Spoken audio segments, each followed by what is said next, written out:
Yeah. Do you consider yourself a black man? I mean, I'm considered a black man, just like you're considered a black woman. Right. But we're just Americans. You said don't call me black no If we more. go to Africa right now, what they gonna call us? Americans. Black Americans. They're gonna call us Americans. And so, are you? And they do call us Americans. When they're here, they call us Americans. Now they call us certain things because we want to be called them. We're like, call me black. Brother. They want to call you black because they want you, they think you want to be called black because you're just talking about Black Lives Matter and I'm black and I'm proud and of course they watching you and they're like, hey, that's a black person.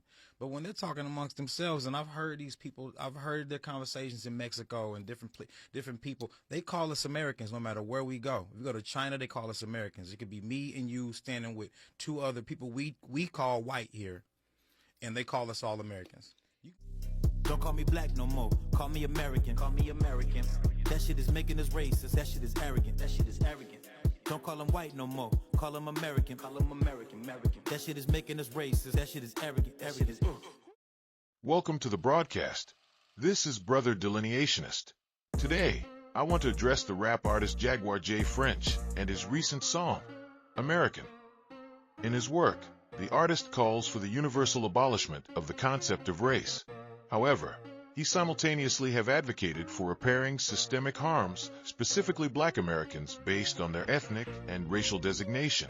I would like to analyze and address the inherent contradictions and implications of this dual position. Historical and systemic racism has inflicted deep, compounding harms on black Americans across multiple generations.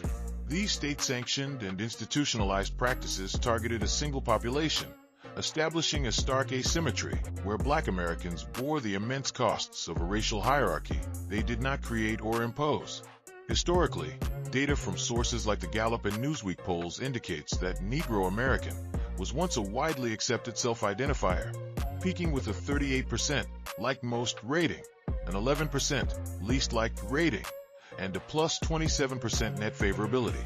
Following the Black Power movement, contemporary social media discourse includes a vocal minority that rejects both Negro and Black American identifiers while advocating for lineage-based reparations specifically tied to historic harms endured under those past classifications.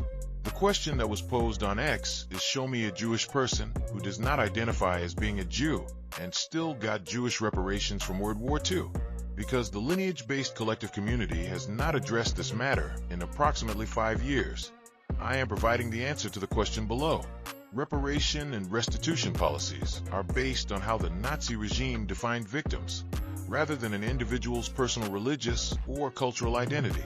Consequently, many individuals who did not actively identify as Jewish or practice Judaism still received World War II reparations because they met the legal definition of persecution under the Nuremberg laws. When evaluating systemic reparations, it is worth examining international precedents, such as Germany's efforts to address historical atrocities. Domestically, however, lineage-based communities navigating the current Supreme Court's conservative jurisprudence often rely on race-neutral arguments rather than invoking strict scrutiny. By avoiding direct constitutional challenges, these strategies may inadvertently overlook the explicit legal mechanisms designed to address systemic inequities. I attribute the rise of pretending Negroians to social media apps that actively push this narrative within the lineage-based collective community. This movement, which operates with the explicit goal of abolishing race altogether, is currently being picked up and popularized by prominent figures and artists, such as Jaguar J. French. For those interested in the concepts discussed in this video, delineationology, the science of delineation for the Negro American, provides a deeper framework for understanding the systemic issues impacting the Black American community. We encourage you to join our discussion group, Delineated Minds, to engage with peers who are actively working to protect our cultural and community standards.